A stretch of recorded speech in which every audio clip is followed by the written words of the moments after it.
Assalamualaikum warahmatullahi wabarakatuh. Innal hamdalillah nahmaduhu wa nasta'inuhu wa nastaghfiruh wa na'udzu billahi min shururi anfusina wa sayyiati a'malina. May yahdihillahu fala mudilla lahu wa may yudlil fala hadiya lahu. Wa asyhadu an la ilaha illallah wahdahu la syarika lahu wa asyhadu anna Muhammadan 'abduhu wa rasuluh.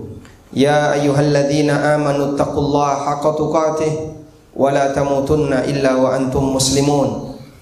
Ya ayyuhan nasu taqu rabbakumul ladzi khalaqakum min nafsin wahidah wa khalaqa minha zawjaha wa batha minhuma rijalan katsiran wa nisaa'a wattaqullaha alladzi tasaaluna bihi wal arham innallaha kana 'alaikum raqiba. Ya ayyuhalladzina amanu taqullaha wa qulu qawlan sadida yuslih lakum a'malakum wa yaghfir lakum dhunubakum wa may yuti'illaha wa rasulahu faqad faza fawzan 'azima. Amma ba'du, fa inna asdaqal hadithi kitabullah wa khairal huda huda nabiyyina Muhammadin sallallahu alaihi wasallam wa syarral umuri muhdatsatuha fa inna kulla muhdatsatin fid dini bid'ah wa kulla bid'atin dhalalah wa kulla dhalalatin finnar. Wa usalli wa usallim ala nabiyyina Muhammadin wa ala alihi wa sahbihi ajma'in. Hadirin yang dimuliakan Allah, kita sekarang berada di Masjid Pesantren Sabilul Quran. Dan kita tahu Allah Subhanahu wa taala menurunkan Al-Quran. Allah banyak sekali memberikan pembelaan terhadap Al-Quran. Demikian pula Allah banyak memuji Al-Quran. Di antara pujian yang Allah berikan untuk Al-Quran yang Allah turunkan, Allah tegaskan bahwa tidak ada keraguan dalam Al-Quran, semuanya benar.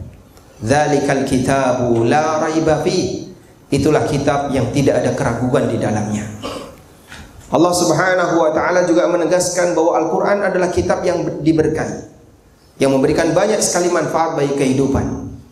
Kitabun anzalnahu ilaika mubarakun liyadabbaru ayati, itulah kitab yang kami turunkan kepadamu, mubarakun, penuh berkah, liyadabbaru ayatihi, agar kalian merenungkan isi dari ayat-ayatnya.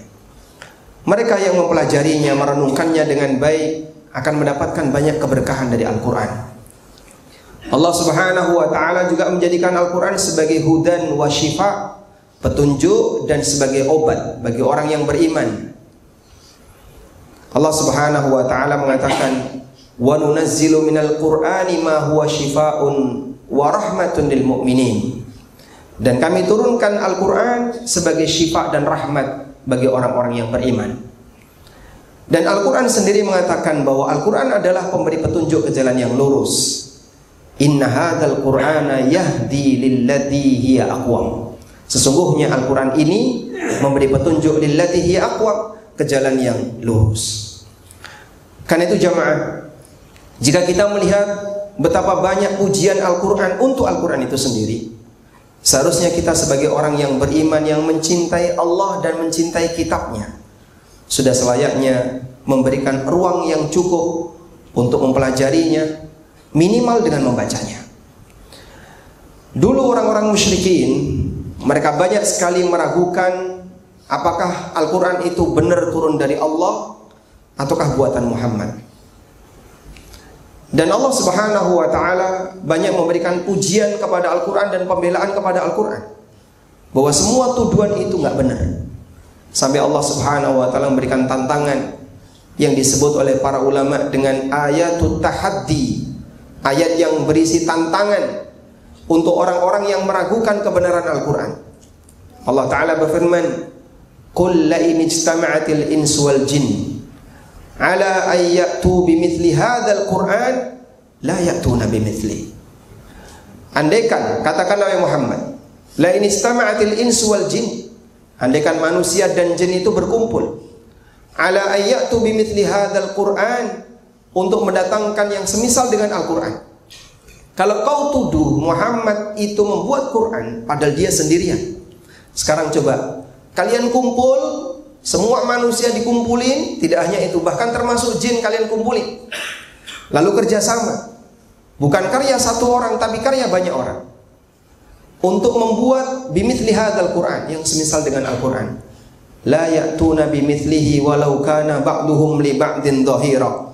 Mereka tidak akan mampu untuk mendatangkan yang semisal dengan Al-Qur'an, walaupun antara satu dengan yang lain mereka bisa saling kerjasama. Dhahiran artinya adalah saling kerjasama. Sehingga kalau satu orang kalian tuduh bisa menghasilkan Quran itu buatan Muhammad atas tuduhan kalian, tapi ternyata kalian sendiri ketika berkumpul dan kalian adalah orang-orang yang pintar dalam berbahasa, tidak bisa membuat Al-Quran, itu menunjukkan bahwasanya mustahil Al-Quran itu adalah buatan Nabi Muhammad SAW.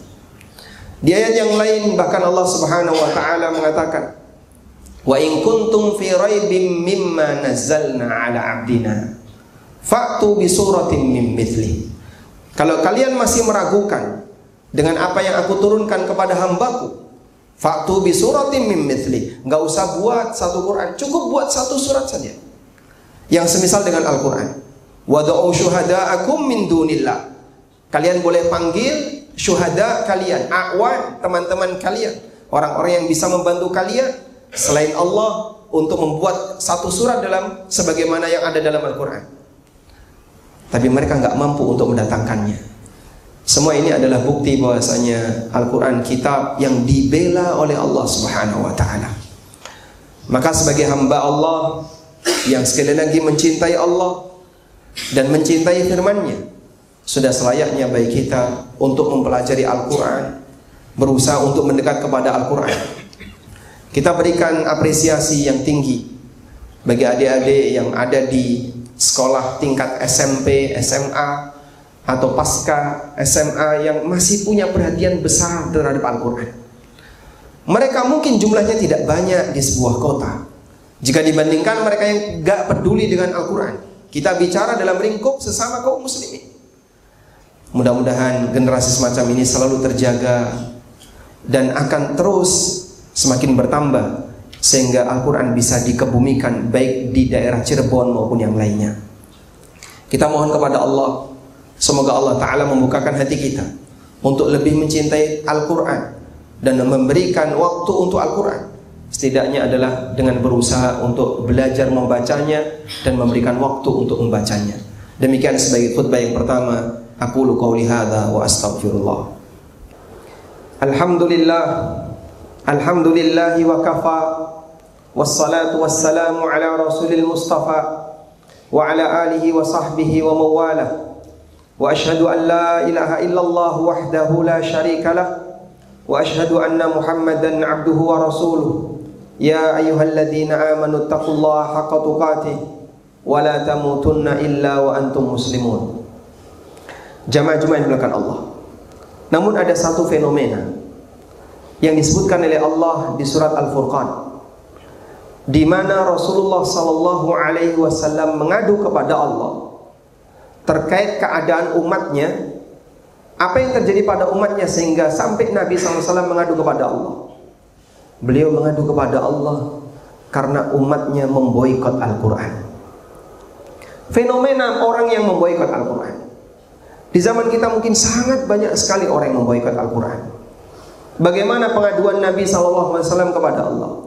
Wa qala ar-rasulu ya Rabbi inna qaumi ittakhadhu hadzal Qur'ana mahjura. Rasul berkata, wahai Rabbku, inna qaumi ittakhadhu hadzal Qur'ana mahjura. Sesungguhnya kaumku telah menjadikan Quran ini sebagai kitab yang diboikot. Seperti apa bentuk memboikot Al-Quran? Al-Hafidz Ibnu Katsir rahimahullah menyebutkan, memboikot Al-Quran itu beragam dan bertingkat hukumnya. Ada bentuk pemboikotan Al-Quran yang sampai pada tingkatan kekufuran, sehingga kalau ada orang yang memboikot Quran di posisi itu, dia keluar dari Islam. Kapan Pak orang memboikot Quran sampai keluar dari Islam? Ketika dia tidak mau beriman kepada Al-Quran. Boikot paling puncak, seperti yang dilakukan oleh orang-orang musyrikin di zaman Nabi SAW dan orang-orang kafir yang tidak mau mengimani Al-Quran. Di antara mereka ketika mereka diberitahu tentang Al-Quran, menyumbat telinganya dan gak mau dengar. Allah Subhanahu wa ta'ala kasih peringatan, takutnya mereka kepada Al-Quran. fama lahum 'anit tadhkirati mu'ridin. Kenapa mereka berpaling dari tadhkirah, dari peringatan Allah? Ka'annahum humurun mustanfirah farrat min qaswarah. Perumpamaan mereka itu seperti keledai yang lari, farrat min qaswarah, yang lari karena melihat singa. Takutnya orang-orang yang tidak mau mendengarkan Al-Quran, karena dia merasa bahwasanya Al-Quran telah banyak menyudutkan dirinya, menyalahkan perbuatannya, sampai ketika mau mendengarkan Quran itu mereka pergi. Digambarkan oleh Allah, ka'annahum humurun mustanfirah farrat min qaswarah, seperti keledai yang lari ketika melihat singa dari kejauhan. Kemudian Al-Hafidz Ibnu Katsir menyebutkan, ada juga tingkat boikot yang tidak sampai pada tingkatan kekufuran, yaitu pemboikotan yang lebih ringan. Apa saja itu bentuknya, Pak? Di antaranya nggak pernah mau belajar, sehingga dia nggak bisa baca, tapi dirawati, dibiarin aja sampai tua dia nggak bisa baca, dibiarkan saja. Itu memboikot Al-Quran. Ada yang dia sudah bisa baca, walhamdulillah, tapi dia jarang baca Quran. Mungkin dia baca Quran setahun sekali, pas Ramadan saja. Ini juga memboikot Al-Quran. Ada yang dia sudah bisa baca dan dia sudah rajin membaca, tapi dia tidak mau memahami maknanya, nggak mau belajar tafsir dan tidak mau mentadaburinya. Fahadha min hajranihi, kata Al-Hafidz Ibnu Katsir, itu juga termasuk di antara bentuk memboikot Al-Quran. Bahkan kata beliau, orang yang tidak mau menghafal Quran termasuk memboikot Quran. Jadi mungkin kita semuanya adalah pelaku-pelaku kesalahan yang diadukan kepada Rasulullah SAW kepada Allah, yang diadukan oleh Rasulullah SAW kepada Allah. Ya Rabbi inna qaumi ittakhadhu hadzal Qur'ana mahjura, wahai Rabbku, kaumku telah menjadikan Quran ini sebagai kitab yang diboikot. Siapa memboikot? Kita. Kita ini yang diadukan kepada Allah. Oleh karena itu jamaah, jangan sampai kita menjadi orang yang diadukan kepada Allah oleh Nabi kita sallallahu alaihi wasallam. Yang salah satu penyebabnya adalah karena kita tidak gubris dengan Al-Quran, nggak mau memberikan waktu untuk Al-Quran, baik waktu untuk belajar membaca, waktu untuk menghafalkan, waktu untuk mengkaji maknanya, merenungkan kandungannya. Sebab semua itu adalah fungsi Al-Quran diturunkan. Jika kitab yang demikian indah, yang banyak dibela oleh Allah, banyak dipuji oleh Allah, kita tidak mengambil ibrah darinya, berarti kita kehilangan banyak sekali kesempatan dan kebaikan darinya. Quran tetap mulia dan suci walaupun kita semuanya meninggalkannya. Semoga Allah Subhanahu wa taala membukakan hati kita untuk sekali lagi mau mendekat kepada Al-Quran, berusaha untuk memperbaiki kualitas kita dalam mempelajari Al-Quran. Yang sudah bisa membaca, yang belum bisa membaca, belajar membaca. Yang sudah bisa membaca, latihan untuk menghafal ayat-ayat yang bisa dihafal. Yang sudah bisa menghafal, berusaha untuk merambah sampai belajar tafsirnya, mentadaburinya, dan sampai pada tingkatan mengamalkannya. Demikian, semoga Allah jadikan kita sebagai hamba yang dekat dengan Al-Quran. Allahumma salli ala Muhammad wa ala ali Muhammad kama sallaita ala Ibrahim wa ala ali Ibrahim innaka Hamidum Majid. Allahumma ighfir lil mu'minina wal mu'minat wal muslimina wal muslimat al ahya'i minhum wal amwat innaka sami'un qaribun mujibud da'wat ya qadiyal hajat. Allahumma inna nas'aluka al-huda wat tuqa wal afafa wal ghina. Rabbana hab lana min azwajina wa dhurriyyatina qurrata a'yun waj'alna lil muttaqina imama. Allahumma aminna fi awtanina wa aslih a'immatana wa ulata umurina. Allahumma a'inhum ala tanfidhi amanatihim.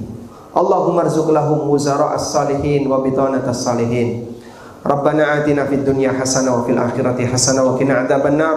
Wa sallallahu ala nabiyyina Muhammadin wa ala alihi wa sahbihi wa sallam. Wa akhiru da'wana alhamdulillahi rabbil alamin wa qumu ila salatikum.